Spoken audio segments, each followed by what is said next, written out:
All right, everybody, and welcome to this week's episode of the Uber to the Pits podcast. I am happy to be joined by Ryan Razzle Dazzle Dalziel. Ryan, thanks for joining me this week on the episode. Thank you for having me. So, I always like to start out and getting a little bit of background. What was your first memory of interest getting into motorsports and into racing, getting that, addiction started for you? Yeah, I think it's something you're somewhat born with, that need for speed. As a kid, my dad was a car fanatic. He always had something he was tinkering on in the garage. And, my dad was a pretty successful businessman in Scotland back in the, 80s and 90s. So was always fortunate enough to be around something cool in the garage. And, he always had either like an E-Type Jag or a Marcus, something kind of fun weekend car. So I think it was kind of like a father-son bonding thing initially. I was too young at this point to really know what's going on, but, as far back as I can remember, every toy was a car, and I wasn't the guy that just played with the cars. I was the guy that took them to pieces and tried to figure them out. I remember occasions where my dad had come out and I had his street car, on jack stands, and I was taking the wheels off, and, I'm probably 10, 11 years old at this point. I never knew how to put things back together, but I was really good at taking them apart. Similar story at 37. No, it was for me I grew up with it. It was definitely something my dad and I shared. And actually, when I was about 6, 7 years old, my dad bought me a dirt bike for Christmas. And the dirt bike lasted about 3 days before I went over the handlebars. And I remember specifically, like, my dad took it back to the Honda store in Scotland and came up with this genius idea that we should trade it in for a trike. Everybody remembers the fat tire 80s red Honda trike. That lasted about 3 hours before I went over the handlebars in that. So we quickly realized that 2 and 3 wheels were not for me. Can't remember what happened to that, but the following Christmas, I got a go-kart, and we lived in Scotland. We lived really close to a really pretty famous karting circuit called West of Scotland Kart Club. David Coulthard, Colin McRae, Dario, Frank GTLM, Ignacio, everybody grew up driving there. And so, we'd turn up there and guys like Dario and Alan and David hadn't got to, the top ranks at that point. So there was always a lot of incentive for kids to stick at it. Ran with the same go-kart team as those guys did. There really only was one kind of dominant karting team back in those days. So that was kind of where it started. 8, 9 years old, racing in Scotland, go-karts. It was kind of me and my dad doing it on the weekends. We did it through a race team there. And then things just took off, and I was just fortunate that my dad had enough backing in the early days to push me through. I mean, it scares me to think what he spent, and it scares me to think what other people have spent, how much worth thought in years. But, for me, it was one of those, he pushed me as far as he could with the money he had, was spending, retirement funds and things that I didn't know about as a kid, but he believed in me so much that we got to a point where we pretty much ran out of racing funds.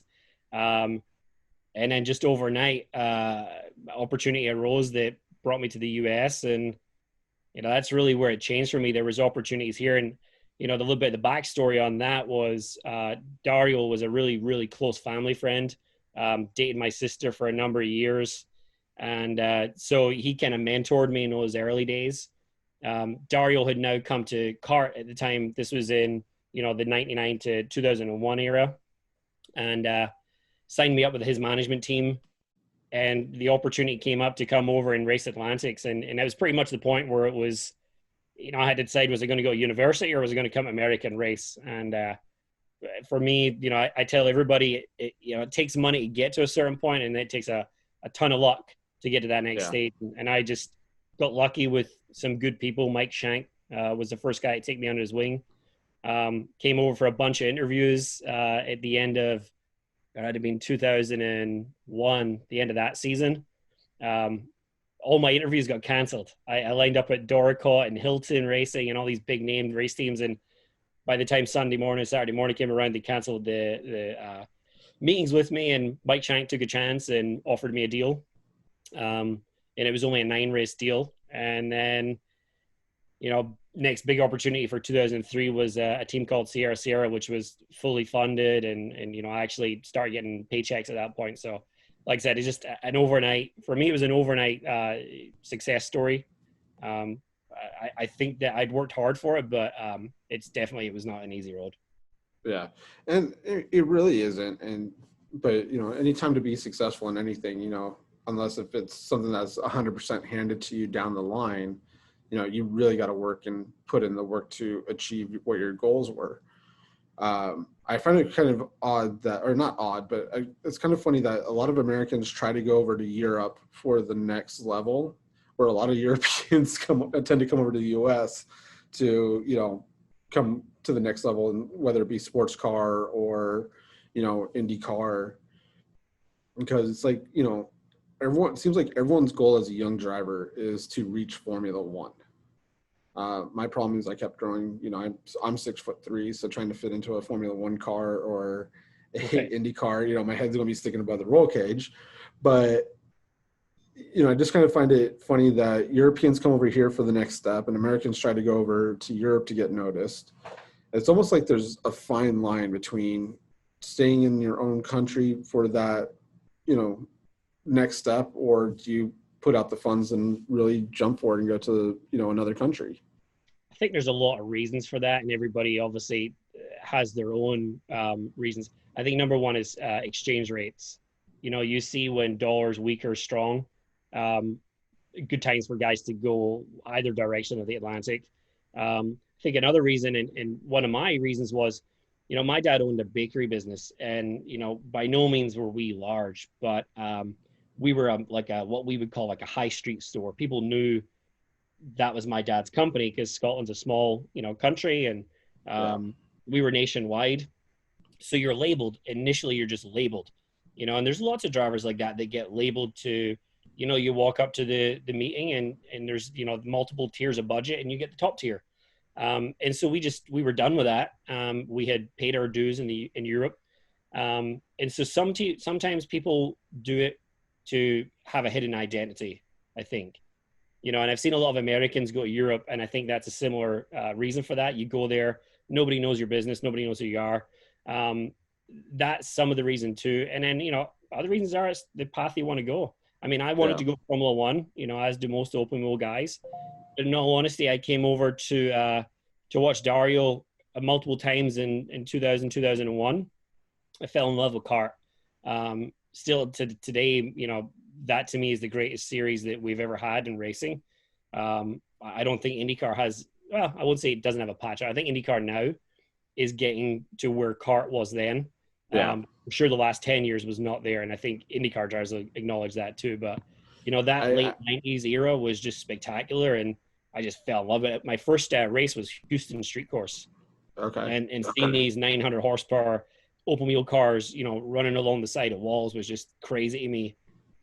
So everybody has different reasons. I mean, I think, for young drivers, the advice I always give everybody is don't have your blinders on. Keep a very broad spectrum and what direction you want to go, because too many guys focus on one thing.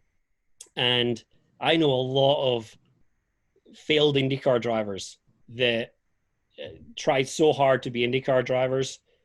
And I know personally that I reached out to them a number of times over the past 10 years in sports cars to come and race Sebring with me or come and race Daytona with me. And Star Wars will tell you the same stories where we got shunned by a lot of these IndyCar young kids, and we were offering them paychecks, and they didn't want to be seen as changing their direction. And I think that's wrong. I think that as a driver, you should drive everything you get offered to drive, free, paid, whatever. You drive everything, experience everything, and ultimately, whether I'm driving a dump truck, as long as I'm driving a competitive dump truck with other competitive dump trucks, then I'm happy doing it. I don't care what series it is, as long as it's competitive cars, safe cars at the same time, good series, good racetracks. Then that to me is the most important thing. So don't ever turn away opportunities because you think it's going to deviate from the path.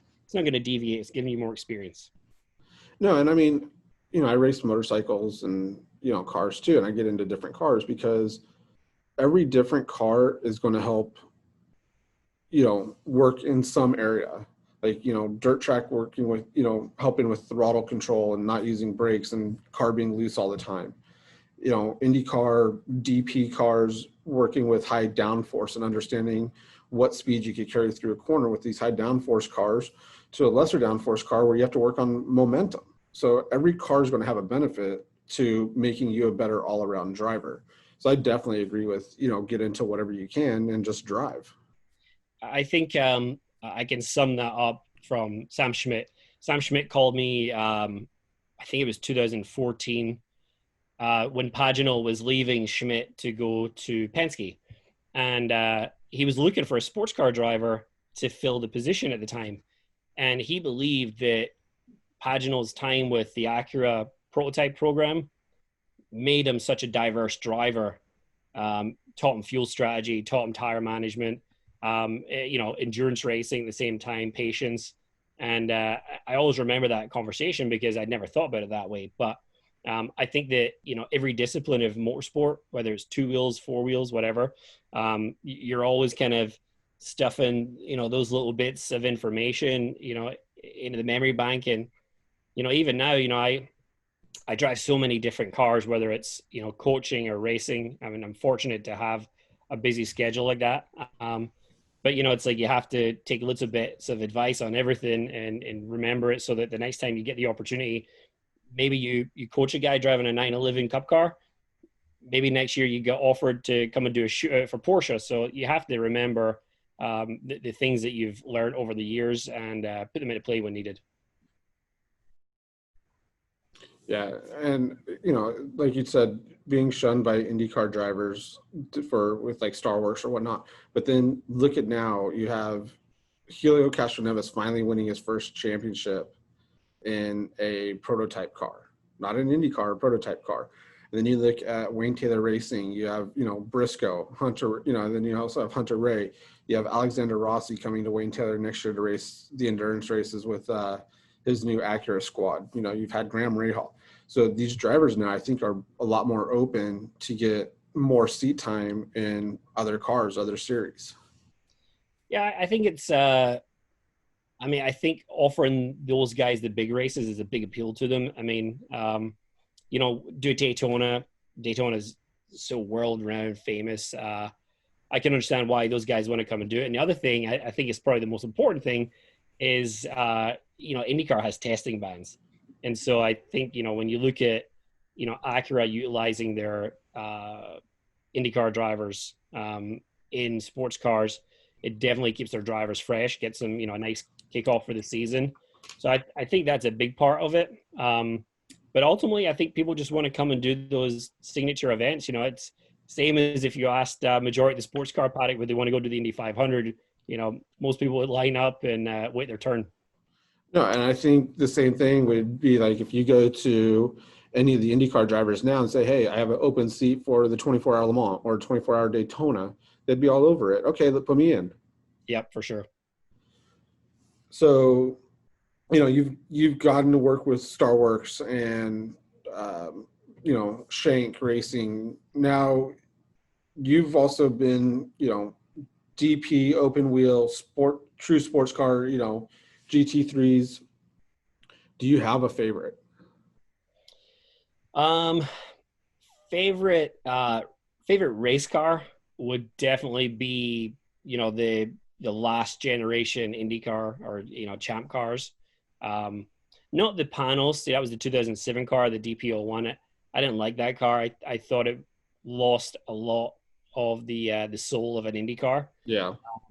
The previous generation, the Lolas and the Reynards, that 2003, 4, 5 car was just insane with a big power. But for racing, and people laugh at me and say it's the best racing I've ever done, is Daytona prototypes 2005 to 2010. That era, even at HSR events, and you see like 5 or 6 of those things on the banking, huge power, side pipe V8s. I mean, they just had enough downforce. I don't call them prototypes. I call them, GT cars because they Yeah. were tube frame cars. Tube frame cars with carbon bodywork. The formula was amazing. I think that Jim France nailed that concept. It's a shame that we've lost that vision, and also we lost that expense. It was so inexpensive compared to the stuff we're doing now. I mean, a GT3 IMSA program now is $3 million. Well, that's just for a GTD one. I mean, Well, GTD is, I mean, GTLM is out of control. yeah. DPI is about 3.5 million. GTD is 3 million. P2 is in that 2.5 range. So P2 is actually the best like spend at this point. But we were running Daytona prototypes full season for 1.5 million, 1.2 on a tight year, and Yeah. we had 25 cars on the grid. So I get inflation, but it's a shame that those cars were so cheap to fix, so cheap to run. 2 engines lasted a season. It's no different to what the LMPC era was, but the racing was the best I did. I liked when I had, my GTLM stints, with the Jag and then with the Viper. The technology in those cars is just phenomenal. That being said, nowadays, so much of that transfers over into the GT3 cars. I mean, the Mercedes GT3 car shares all the traction control that the GTLM cars would have these days. So it's pretty impressive what they've managed to do in a GT3 car. But it all stems from what they're learning with the GTLMs. No, and absolutely. I mean, my favorite era of racing, I go back to the late 80s, early 90s as well. The GTP, GTU, GTO cars of the IMSA series. Always was a huge kart fan back in, the 90s, watching, Andretti, Fittipaldi, these guys go at it, Vassar. But it's funny. It's like I always was a fan of the ALMS. I never, for just some reason, with the body type of the DP cars of the mid 2000s, I couldn't, but it's funny how people thought they were so ugly. And I think that to me, the first and second generation were completely disgusting, right? They did get better. They got way better. I mean, honestly, I was at HSR race at Daytona a couple of weeks ago, and that's a brilliant event. If you've never been, you got to do an HSR race because it's pretty much everything you've ever wanted to see. You'll see in one place. Oh yeah. From 70s on, right? It's very cool. But there was a P2, my P2 car, one of my Patron cars from 2015 was I know that owner very well. Which one? Pierce? Yeah. Yeah. So Pierce Marshall's P2 car was sitting in right next to it. Was a couple of last generation prototypes. They had the Allegra Riley BMW, and then they had the Corvette. And I honestly sat there, and I honestly would have picked styling wise the same era, 2014, 15. I think that last generation was a great looking car. Oh, absolutely. And they did a good job of actually making the cars, somewhat the styling cues were way easier to do on those cars than what they're trying to do with the DPI era. Yeah. I mean, the styling of those cars was great. The DPI cars, not too bad. They're, they look a little closer to the LMP1 cars that were raced, over in Europe. Yeah. I'm really curious to see what the LMDHs come out like. Yeah, I mean, I think the problem is, right, if you're, and this is, I've probably been too vocal about this with the DPI thing, but there's only so much you can do with the DPI and still be within the FIA regulations, right? Because it's still safety regulations. And so there's only so much you can modify a nose before you then have to leave the FIA homologation and do something different. What we had before they separated the classes, you had, we had 12 prototypes. We had, the Oricas, Core were able to win races. The DPIs were in races. I mean, I said this to some of the other day, like right now, the chances are there's going to be more P2 cars at Daytona than DPIs. Very high likelihood. Well, not only that, but now you could run an LMP3 car with them. Yeah, and I think that the problem is there's a cap on overall cars, and I think that the more P2 DPI GT entries that come in, the less P3s will be allowed. That's my understanding of it when we were looking at it. So that being said, my whole thing was, even if you just did it for Daytona with all these European teams come over, combine the prototype classes. We had it so close BOP wise 2 years ago. Yeah. You'd have minimum of 16 prototypes racing at Daytona for the overall win. To me, it's a no-brainer. I guess we're going to follow the FIA rules with the P2 cars, so they're going to slow us down even further, which the rumor now is that the new generation P3 car is going to have a higher top speed than the slowed down 2021 P2 car. So wow. That's when things go bad. Well, yeah. And I mean, you also look at the decrease in the GTLM class. Yeah. So, it's really, you have in GTLM, you now just have like pretty much Corvette, Mercedes. No Mercedes. No, Mercedes. No, yeah. Corvette, BMW. BMW. And one Ferrari from WeatherTech. Yep.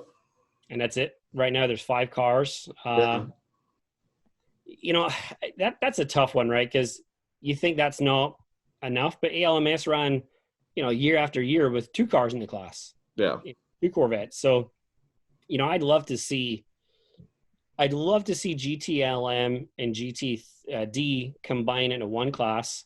All of those GTLM cars. I mean, the GTLM M6 and the M3 are very, very similar cars. Yeah. Same chassis.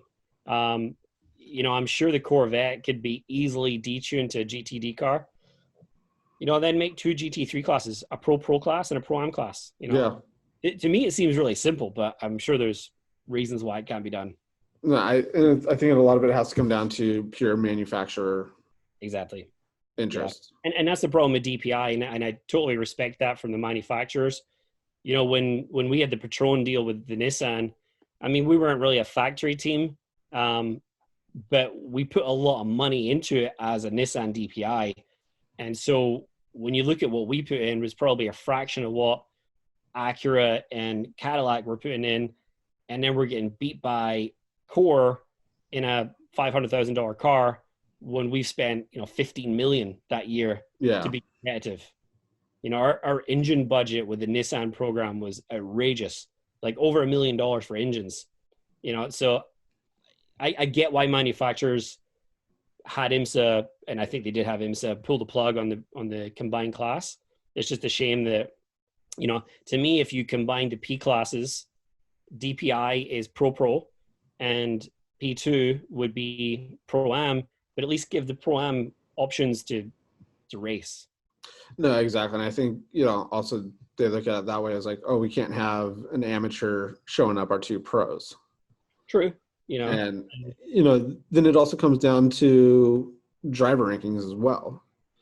But like where we started on this whole thing was talking about, finances, right? Yeah.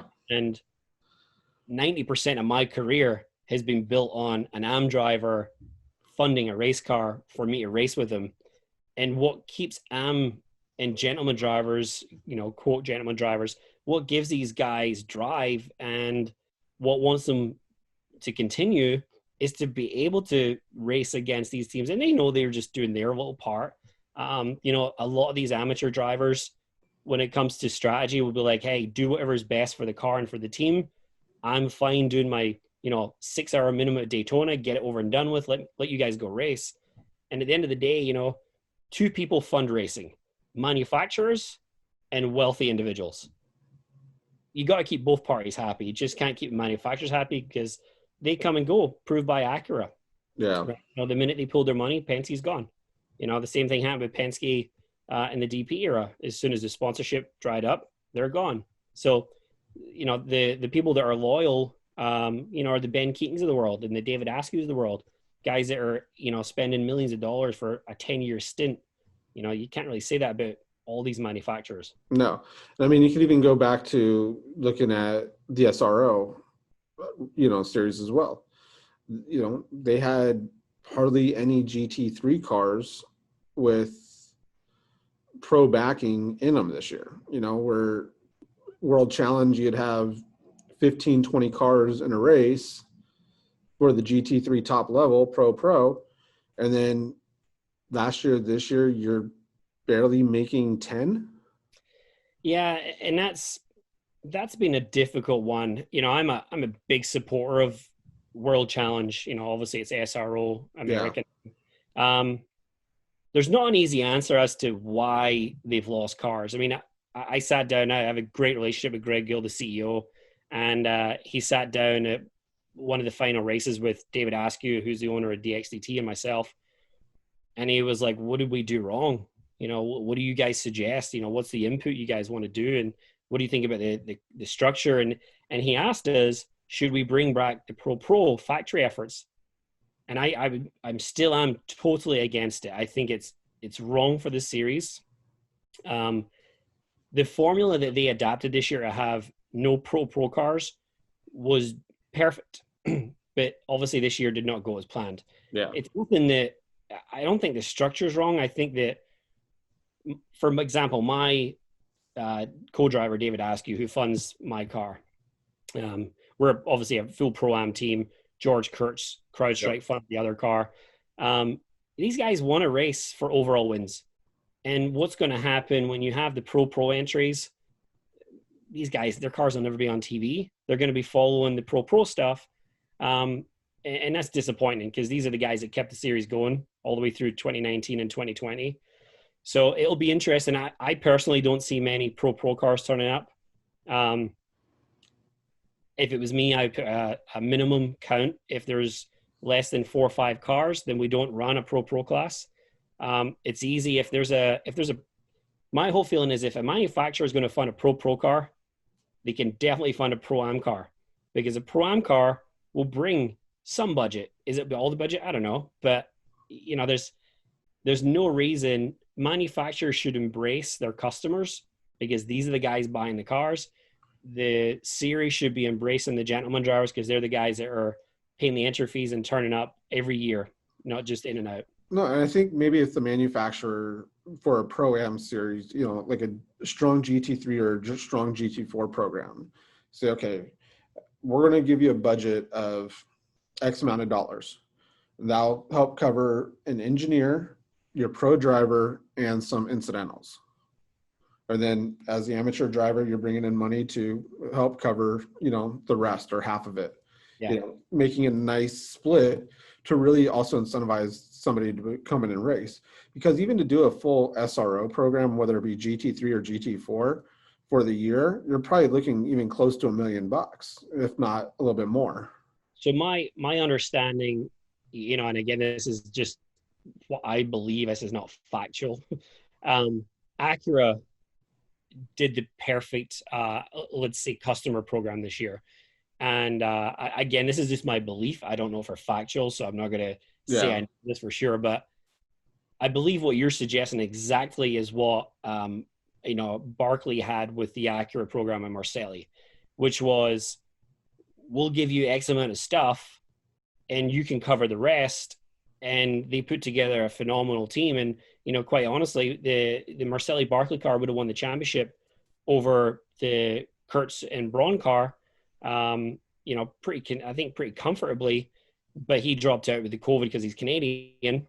But yeah, that's the difference. Was it became a Pro-Am championship. All the manufacturers that were funding pro cars, Ferrari and stuff, they all dropped out and said, we don't want to be there. And then people like Acura stepped up and funded 2 amateur cars, and maybe they only funded 50%, maybe they funded 30%. But my experience with the gentleman driver is any incentive that you give them is a win.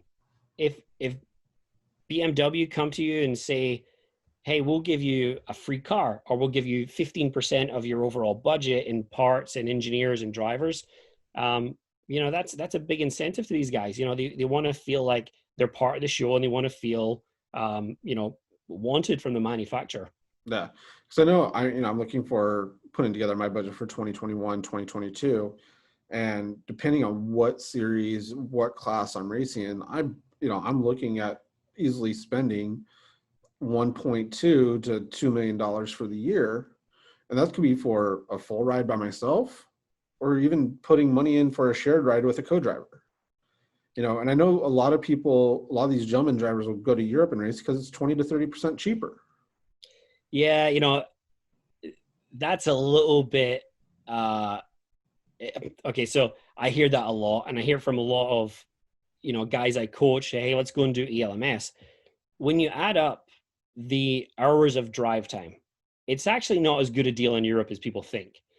Yes, it's cheaper on paper, but you're also getting way less track time, way less weekends. They're only 2D weekends. And a lot of the stuff they do in Europe is good. I'm a huge fan of David Askew is a businessman. George Kurt's a businessman. George Kurtz has now got a public company with CrowdStrike. This guy can't be away from the office for 5-6 days. ELMS do 2-day race weekends. WEC do 3-day weekends. Unfortunately in America, we're kind of stuck in these like 4 or 5-day race weekends. And it's something that I think unanimously through at least the SRO paddock, all the teams have lobbied for, and next year will be 2 and 3-day weekends for us. No more promoter days. There's some race weekends we had to fly on Tuesday and we get home Sunday night or Monday morning. And guys, it can't take that much time off work. So the European thing, part of it's travel, part of it's logistics. For sure, there is a much reduced rate when it comes to crew guys.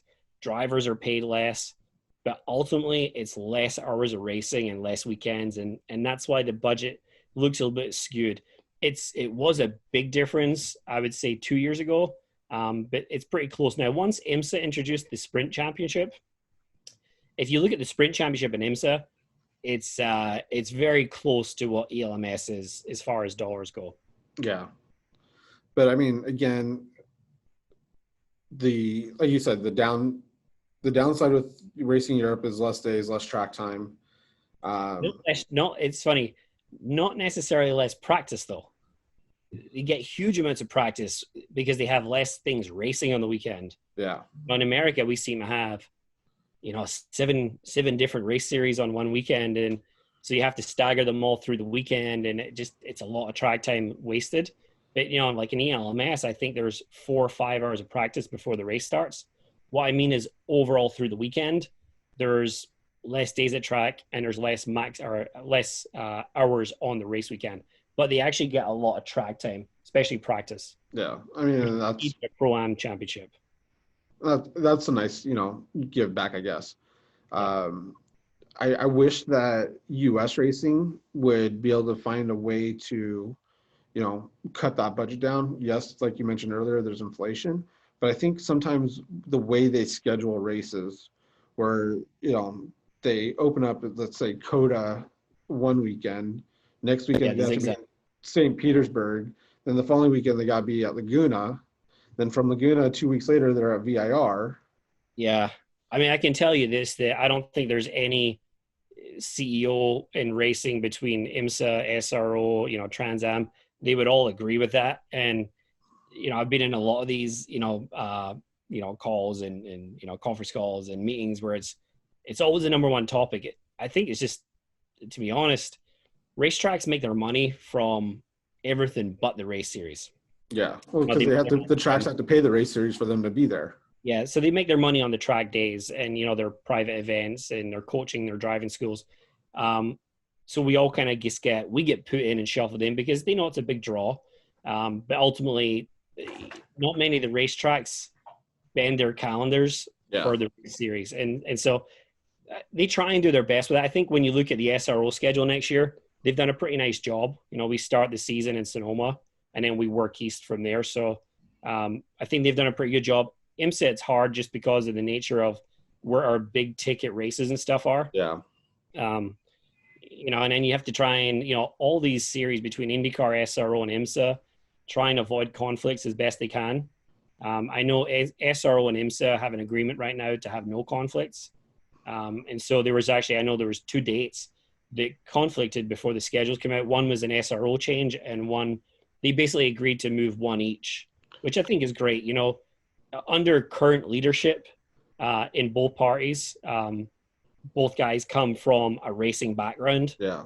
And they want to avoid, because so many guys like me and crew, we double dip. We race in both sides of the world, both sides of the continent here. So it's important for us. One conflict can half your salary.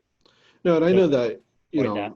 know, I've known Greg for years too, and he's really passionate about his series and, World Challenge SRO. And I think he really wants to see it grow. And I think Doonan now coming in and running IMSA has the same thought and same feeling. So I think it'll be nice to watch those two work together to help, series professionals like you and other drivers that want to race both series, in the conflicting weekends and making it work. The other thing too is trying to get fans back in the seats at the races. Yeah. It doesn't feel like there's a lot of fan interaction anymore. I mean, yes, at Daytona, at the big races, Daytona, Sebring, the 6 hours, as well as Petit Le Mans, you get decent crowds. But the other races, it seems like it's just the local fans that just want to be there.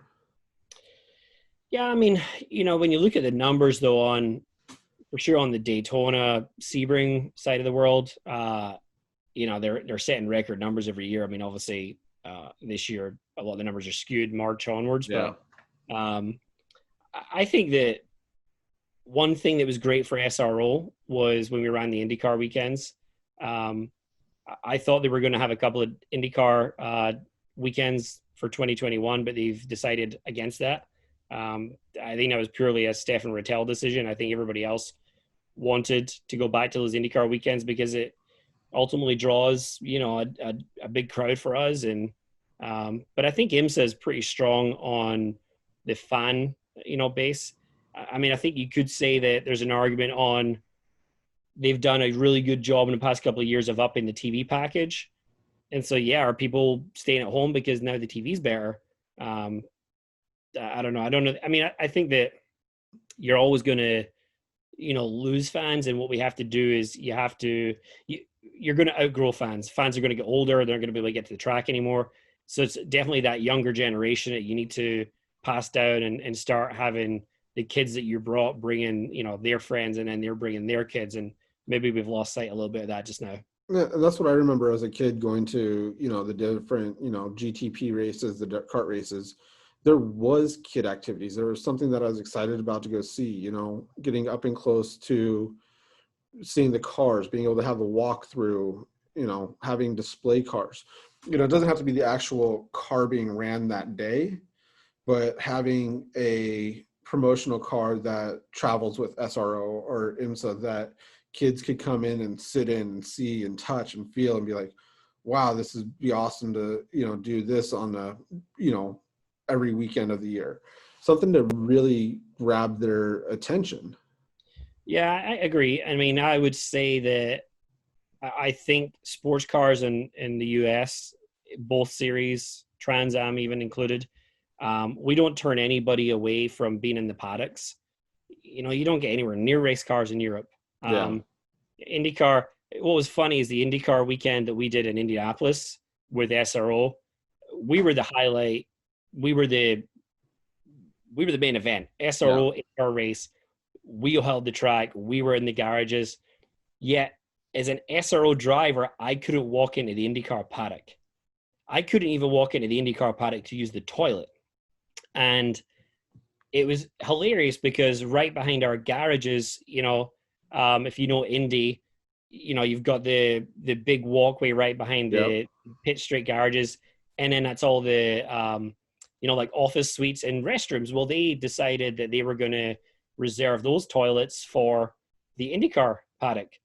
And I was in garage number 1, pit in, and the toilet was literally 20 feet from my garage. And I was not allowed to use that toilet because I wasn't an IndyCar driver. Yeah. That's pathetic to me. And I think that what we've done in the US with sports cars is untouchable anywhere else in the world. There's full access to everything. And if anybody listens to this and wants to come to a race and they see me and they want to take their kid in and ask to see the car and sit in the car, they just have to ask me. I'll walk them right in and put them in the race car. And I mean, that was, I have my son's 6 now. And, I take him to Long Beach with me, I'd have a day off at Long Beach and I'd take him and, you know, he's going in, he's sitting in, the different race cars. He's, luckily I had some contacts at IndyCar where I was able to take him in to go see the Indy cars. But we had, at Long Beach, you have the SRO World Challenge garaged in the convention center. Yep. And then you had IMSA and Indy outside where, you're able to, well, at least with the pass I had, I was able to, mingle in and out of all the garages. Yeah, see, like a standard, let's say Long Beach day pass, you can walk all through the convention center. You can be within 2-3 feet of our race cars. Same over in the IMSA outdoor paddock. They have it outside of the hairpin. You can walk to the bridge. You can do the exact same thing. But then try getting into the IndyCar paddock. You need a special pass. Yeah, and I get it. These guys are a big deal, right? But it was just kind of, I don't know. I was disappointed with that. I was disappointed with it because it was our weekend, and I had an annual credential, and even I couldn't even just use the bathroom. It's like, come on. No, we had no fun there, but I could use the bathroom. It's going to be interesting to see what happens with Indy under the Penske regime now, and see if it becomes a little bit more fan friendly in that sense. I think it will. I mean, I think that I think it was a great move from IndyCar. I think everything Penske touches is successful. I think he understands it. He gets it. And I know, same as the John Doonan thing where you want racers running these. Yeah. And Penske is a racer, but he's also one of the most successful businessmen in the country. So, I think having both heads on and his team around him, I will say that in the 12 months since I was last at Indy, just the changes of Indy alone were really nice. Good step forward. Yeah. 2020 being what it was, I was very limited on travel and didn't really, my racing stuff has been all through the podcast, talking to you guys, and that's been my racing experience for the year, but I'm excited for next year and hopefully get this stuff over with and get back, in person at the track. Yeah. I think we all are. And I think one of like you said, the karts, the champ cars back in the 90s and 2000s were killer. I think when, TG decided to start the IndyCar series, it really kind of killed open wheel racing in America for the last 20 years. Yep. And, unfortunately, I was hoping for the best when we did the merger with IMSA and or Miracle Monsters and Grand Am, and it should have been stronger. I think for me, bad timing for everything. Jim France had to step back into the NASCAR role, and yeah, I think Jim France was a great leader for sports cars. He built Grand Am. I think Grand Am, and in the final years, Grand Am was stronger than IMSA, in my belief. And the merger should have made us a lot better than we are. I think that we just were going down the wrong path with the leadership we had. And I think Doonan stepping in is, the guy, he stepped into the worst possible time, right? I mean, to get through this and see where we are. So I don't think he can be judged at all at this point on the state of IMSA. I think we all need to, give it some time, but I think we got the right guy in the job. And, I'm hoping that we can get it to where IndyCar has now got to, after a couple of slow years getting going. It's had a lot of momentum. I mean, even when you look at how many Indy cars dropped out during the pandemic, I don't think any. Yeah. It shows you the strength of the investment into IndyCar from the sponsors and the manufacturers. So we just need to get sports cars back to where it was. And I think it will get there. No, I definitely think so too. And I hope so for the best. Now, we've talked everything from finances to history and, downsides, upsides. Looking back on your career to a young driver that wants to make the next move from whether it be karts or midgets or club racing to semi-pro racing with SRO to IMSA, what would be your biggest piece of advice to them? Just don't stop knocking doors. It's America is very accessible, and that was one thing that I noticed a big difference of when I moved from Europe to here. I drove for Mike Shank that first year in 2002, and 2-3 races into the season, Mike pulled me aside, and I had a great relationship where we're like, big brother, uncle, whatever you want to call him. I'm not going to call him dad because I'll make him feel old, but he pulled me aside and he said, "You need to be nicer to people." I was like, "What do you mean?" He's like, "A lot of people are talking that you're just a bit of an ass." And I was like, "Well, why do I need to be nice to people? These are my competitors." He said, "No, these are your friends. These are your guys that are going to help you. These are the crew guys that are going to tell their next boss that you're good to work with." And unfortunately in Europe, you're kind of raised with a bit of a mentality that it's every man for themselves. Yeah. And so I took that to heart. I mean, I still talk about this. This was 2002. And he just told me you have to be personable. You have to be nice. Never close a door. And so I've kind of lived my career that way. I mean, there's lots of people you meet, and then 3-4 years later, all of a sudden they remember that one conversation you had, and all of a sudden you have an opportunity to go drive with a guy HSR in an old Porsche, and it could lead to a full season in IMSA. So be nice to people. Knock every door you can. It's easy in this country to get phone numbers, emails, everything's accessible, and just be relentless, to be honest. No, and I mean, that's such great advice because I use the philosophy, or not philosophy, but I always say racing is that one sport that if something breaks, your teammate's going to come, your competitor is going to come over and be like, "Here, I have a spare, put this in your car, let's go racing." Yeah, for sure. It's like, The Cadillac teams that didn't want to help Wayne Taylor at Petit. I thought that was kind of, I was like, waited to hear something from Action Express or somebody saying, "Oh yeah, we'll let you buy so you can get that 1 point to take the championship." But like even that, albeit that's advice I give to everybody, it's still how I pursue racing. I mean, drivers don't have teams calling them. Yeah. I don't know of any team that calls a driver and offers them a job. That's unheard of. There's a couple drivers out there. I mean, like Jordan with Corvette and Penske with Ricky. But Jordan has groomed himself to be a Corvette driver since a kid. I mean, the guy is Corvette, and he was always going to end up there because he just eats, sleeps, breathes it, and he's done a phenomenal job of creating opportunities. Probably they did call him, but that's a long time coming deal for him, and I think he's been offered that deal year after year, and he was just waiting for the right time. Yeah. But most drivers make the calls. I mean, no, absolutely. Most drivers are making the calls, or they're walking the pits with helmet in hand saying, "Need a driver for the weekend?" Yeah, I don't do that one. I usually just people say to me, "Are you coming to Petite this weekend?" I would say I didn't do Petite this year and Sebring, and they're like, "You coming?" I was like, "No, I went to the beach." To me, there's nothing more depressing than the thought of going to a racetrack and not racing. So, maybe there's opportunities there at times, but also as a driver, one thing I've learned as I got older is be a bit more selective of the stuff I jump into. But for drivers, it's not like we have multiple offers on the table. A lot of the time you take the first offer that is in front of you because you're worried about no offers.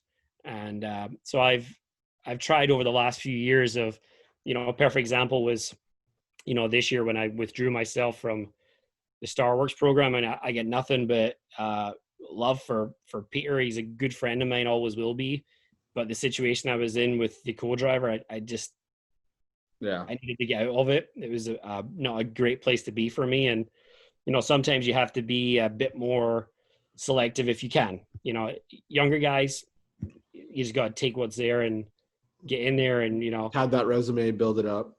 Yeah, I mean, that's the thing. Even if you get one-off opportunities, jump in. You never know.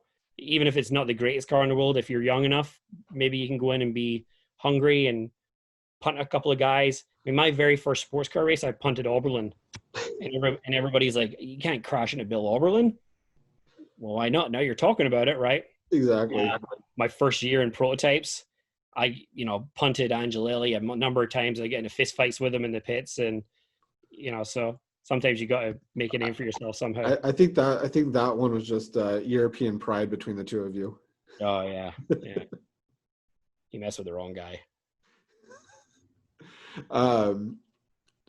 Also, looking back on your career now, and you've had a fairly successful span of being able to drive for the last 20 years competitively, you know, probably maybe getting the fight with Max or other things, what would be your biggest piece of advice to yourself if looking back on your career and saying, hey, you know what, if I did this, I probably would have had a little bit of a stronger career? I'm not saying it's not strong, but you know. Yeah, no, um, there's a couple of like specific things I should have done different, and I don't want to say them because I don't want to offend people because they were ultimately still good decisions. Yeah. Um, you know, I think if you look at my career, I've been pretty loyal to programs and staying with them, and you know, I think for me, I overstayed my welcome. That's not the right term. I overstayed my position in a couple of instances. You know, Patron, I love Patron to bits. I was huge, fan of the team before I went there. But I probably should have left a couple of years before the end. And I didn't, because I was very close with Scott Sharp and Ed Brown. Um, but you and I were talking about some French influence in racing before we came on air, and that was a really, really tough place for me at that time because our program was run by a French team for the last 3 years, and it rubbed me the wrong way. And honestly, that I don't mind talking about that one. I should have left earlier because I was still riding pretty high in the sports car world, and I had a great name, a great reputation. And then my last couple of years, I think it really hurt me staying there. Durrani came in; he was super quick. Yeah. I struggled a little bit against him, and then it got in my head, and it was just bad. So I'd say that's my only one thing, and it's got nothing to do with the team. It's no disrespect to them. I'm extremely grateful of the opportunity there, but I think for me personally, I probably should have walked away from that one a little earlier than I did, and I think it hurt me in the end. It No, worked out. I think the other key piece you said there is getting in your head. And I think that as soon as you really let something get in your head, especially in motorsports, that's when your mistakes really start happening. That's where you start making, those errors and decisions, or trying to push yourself a little bit more than what you need to. Yeah, for me, I never was one of these drivers that believed I wasn't mentally strong. But I definitely noticed in that 2017-18 season that I wasn't making mistakes, but I always had excuses. Yeah. And excuses for not making the pass. I had excuses for, being half a second slower than I should have been. I always had an excuse. And I think that's why I'm saying it wasn't the team, it was me. I should have bowed out and done something else, hit the reset button, which is kind of what I did. Once the program closed, I kind of hit the reset button. I left that team and I left the other team at the time, CRP. And I kind of just started fresh in 18, albeit I went back to Starworks. But for me, it was just, 19. I just tried to make a fresh start from what I'd done for the previous years. Yeah. So, Ryan, I really appreciate your time today. Yes, we are recording this the day before Thanksgiving. So, happy Thanksgiving to you and your family tomorrow, even though we will be aired the week after Thanksgiving. I also want to take this time for you to, one of our biggest thing in racing is having all of our supporters and people that stand behind us. So this is your time to go in and thank whoever you need to thank, give them the love and attention they need. Well, I want to thank my mom for having me, my dad for his mentorship. No, I mean, I think it's, double hit this week, right? It's Thanksgiving and, thanks in racing. So I'm definitely thankful for my family. My wife's my biggest supporter. She's the one that kicked my ass those couple of years when I wasn't, coming home with a smile on my face. And then obviously supporters. I mean, none of this happens without these guys putting their hard-earned money into us. So thank you to everybody that I currently work for, David Askew, and I obviously just signed my deal with ERM Racing. So excited about that program for next year also. There's a couple more announcements coming with that. And then also I'm my second family at Fall Line, so that'll be next year will be my third year with Fall Line, kind of their in-house coach. We got a busy year ahead with my guys there, so looking forward to a good Thanksgiving and definitely looking forward to a good 21 season for all of them. Absolutely. So, and then if people want to follow you, how can they find you and follow you on social media? I'm pretty much on everything. Everything's Ryan DL of some spelling somewhere there. I think they're all Ryan_DL. And then I'm very responsive. If anybody has any questions, just hit me a DM. I usually get back to them in a day or so. All right, sounds good. And don't forget to follow us at ubertothepits.com. You can also follow us on Instagram, Facebook, YouTube, and Twitter at Uber to the Pits. Ryan, thank you so much for your time, and we'll chat later. Thanks, Chris. Appreciate you having me on.